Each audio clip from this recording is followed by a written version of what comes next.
सब देखने और सुनने वालों की खिदमत में मोहब्बत भरा सलाम। नाज़रीन, बहुत गरम-गरम खबरें हमारे पास हैं।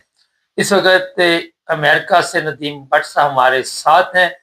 भट्ट साहब, बताइए, क्या नई अपडेट आई है जिसकी वज़ह से पूरी दुनिया में इस वक़्त शोर मचा हुआ है? देखिए, पहले तो आपको मुबारक हो अगेन कि हमने आपके चैनल के थ्रू ये बात की थी कि डील जो है वो आ रही है, आने वाली है और कोई ना कोई सूरत-ए-हाल जो है वो अमन की तरफ जाएगी।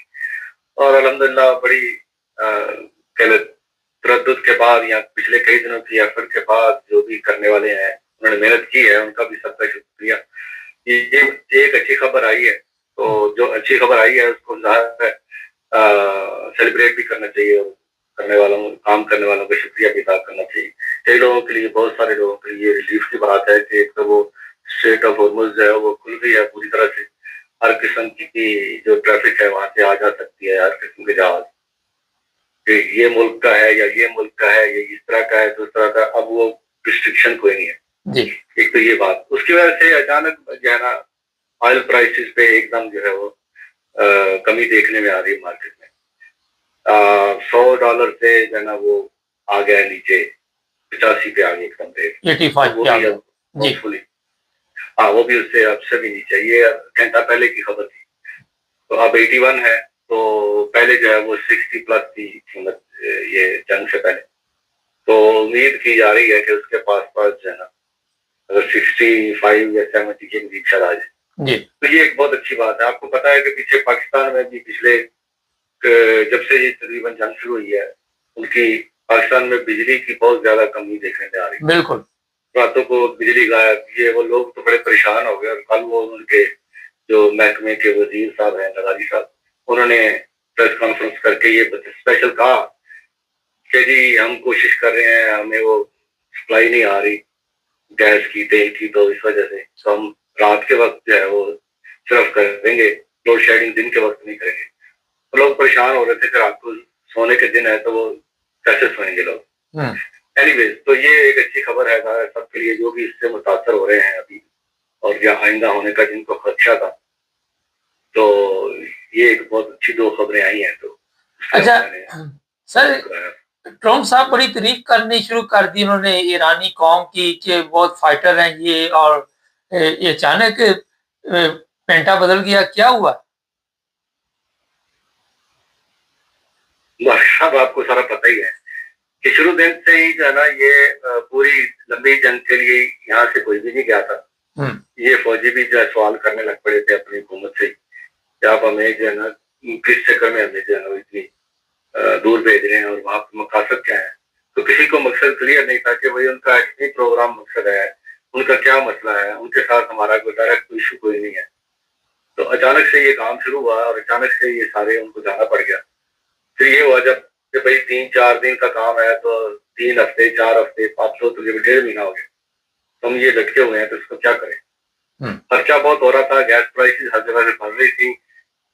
जो स्पेशली एशियन ममालिक हैं वो बहुत ज़्यादा प्रेशर मिटा रहे थे, अरब ममालिक भी।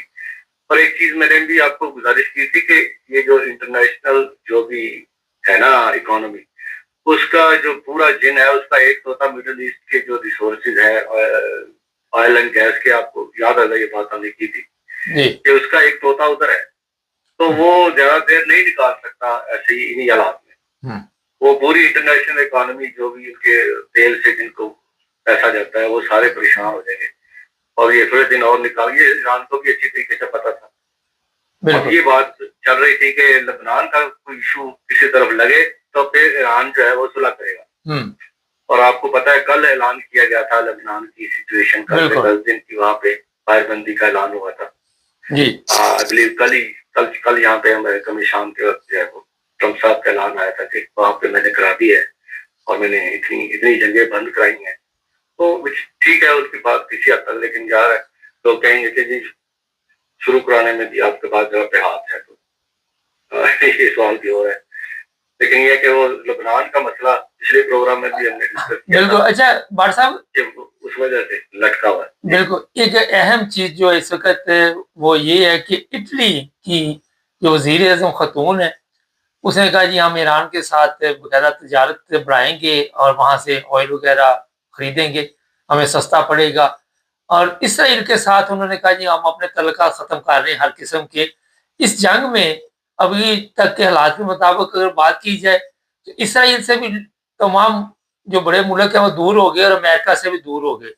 इस चीज़ का भी तो असर हुआ ना इन दोनों मुल्कों के ऊपर। ये बिल्कुल एक्सक्यूज मी असर हुआ है, और खदशा यही था कि और मामला खराब होंगे अमेरिका से। अमेरिका के मौशी मामला भी, और उनके जो आप कह लें कि बड़े भाई का एक था ना, एक रोग था, एक था तासुर, वो काफी हद तक डैमेज हो गया। अभी भी डैमेज हो गया है, आप ये रिकवर करने की कोशिश करेंगे। असन इंडिया ने, अब कल परसों की बात है, आपको पता ही होगा कि चाइनीज करेंसी में देकर तेल खरीदा है ईरान से। ये एक बहुत बड़ी मार्केट में खबर गई है, कई लोगों ने नोटिस किया है, कई लोगों ने इग्नोर किया है, लेकिन ये बहुत बड़ी खबर है कि इंडिया जैसा मुल्क चाइनीज करेंसी में पैसे देके ईरान से तेल खरीद रहा है।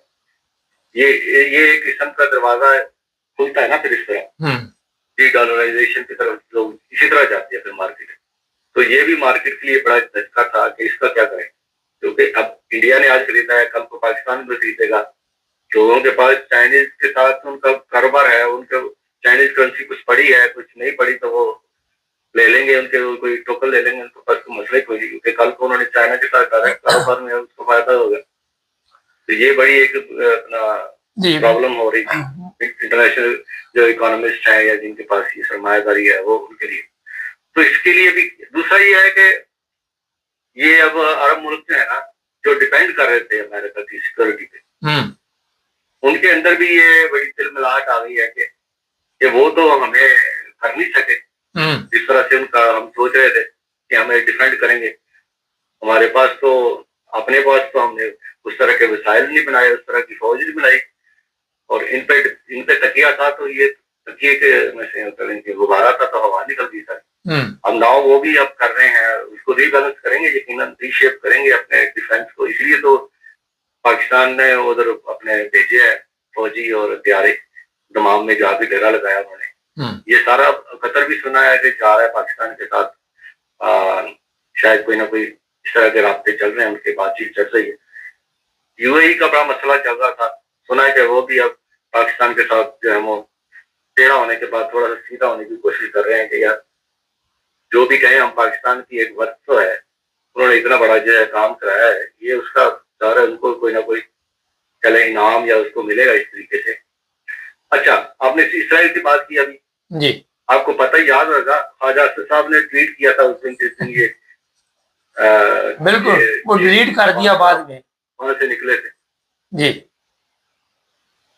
तो उसका मकसद यही था कि भाई हम लोग कर रहे हैं इनको आपस में बिठा के अमन की बात कर रहे हैं, और आप वहां लबनान में जंग तेज करके और इधर उधर मैसेजिंग करके जो है हमारे जो है ना प्रोग्राम सारे खराब कर रहे हैं। तो हम आप बड़े शरारती हैं, आप बड़े ये हैं वो हैं। इधर से इन्होंने एक कह लगे थोड़ी सी चिंगारी छोड़ी, उधर से तुर्की की तरफ से भी और अफगान साहब से की तरफ से भी एक धमकी आ गई कि हम तो जी चढ़ दौड़ेंगे अगर आप इसी तरह शरारतें करते रहे। तो दो तरफा जो है ना ये धमकी भी आई थी, वो भी शायद कहीं ना कहीं काम की हो। बाद में वो असद साहब ने डिलीट तो कर दिया, लेकिन उसका एक मकसद ये भी नजर आता है कि उनको करने के लिए कि भाई आप खामोश रहो फिलहाल, या हमारे जो भी हम काम कर रहे हैं अमन के लिए उसमें। अच्छा भाट साहब, एक खबर आ रही है सकत के ईरानी करेंसी की सकत जी खलबली मच गई है पाकिस्तान में, और पहले भी काफी शोर पड़ा हुआ था। तो आप देख रहे हैं कि लोग जो खरीदारी में लग गए और अरबों रुपए की करेंसी पकड़ी भी गई है पाकिस्तान में, ईरानी करेंसी। देखिए कैसे एकदम वही करेंसी कोई पूछता नहीं था, तो अचानक ये क्या हो गया जी? जी ये बहुत बड़ी इन्वेस्टमेंट है इस टाइम, ये हॉट कमोडिटी है। देखिए पाबंदियां उनकी खोई जाती हैं अगर, ठीक है ना, तो उनकी जो है ना इस वक्त तो वैसे भी वो कह लें कि ऐसे किसी हद तक फाते के तौर पे भी देखे जा रहे हैं, और दूसरा ऊपर से उनकी पाबंदियां अगर खुल जाती हैं तो करेंसी जो है वो एक हॉट कमोडिटी बन गई। खाली पाकिस्तान में नहीं, जहां जहां पे भी साथ में मुल्क लगते हैं या जहां जहां पे भी किसी के रिसोर्सेज पड़े हैं, वो कोशिश करेंगे कि ईरानी करेंसी जो है वो खरीदें, लें, रखें। बिल्कुल उनकी वैल्यू जो है वो डबल हो सकती है, ट्रिपल हो सकती है रातों रात नहीं सिर्फ आइंदा कुछ दिनों में अगर ये अमन की सूरत चलती रहेगी तो सर ये ऐसा ही होता है और उनको ज़ाहिर है बेनिफिट होएगा इस तरह से कि उनकी करेंसी की डिमांड बढ़ेगी, वो कहेंगे ठीक है ईरानी करेंसी दे के आप तेल खरीदें जो मर्जी लें, you don't have to first पहले आपको किसी और करेंसी में जरूरत नहीं है कन्वर्ट करने की, सीधा आप हमसे जो लेना लें। जाती रास्ते अगर खुल जाते हैं तो पाकिस्तान, अफगानिस्तान, तुर्कमानिस्तान ये जो भी करीब करीब उसके लगते हैं मुल्क सरहदें लगती हैं वो तो बिल्कुल रंगे जाएंगे। जी अच्छा भाट साहब ये बताइए ये तेल की कीमतें जो नई आ रही है आप देख रहे हैं कि मजीद तेल सस्ता होगा? ये मार्केट में अभी तो आपने अभी बताया कि $81 पे आ गई है, ठीक है ना, तो बताया जा रहा है कि आ गया तो मेरे ख्याल में जी मेरे ख्याल में ये 70 तक तो जाना चाहिए। अच्छा और ये ईरान अगर इस वक्त मंडी में आ जाता है खुलकर सामने आ जाता है तो इसका ये होता है कि जो कीमत इंटरनेशनल मुकर्रर उसी के मुताबिक चलना पड़ता है।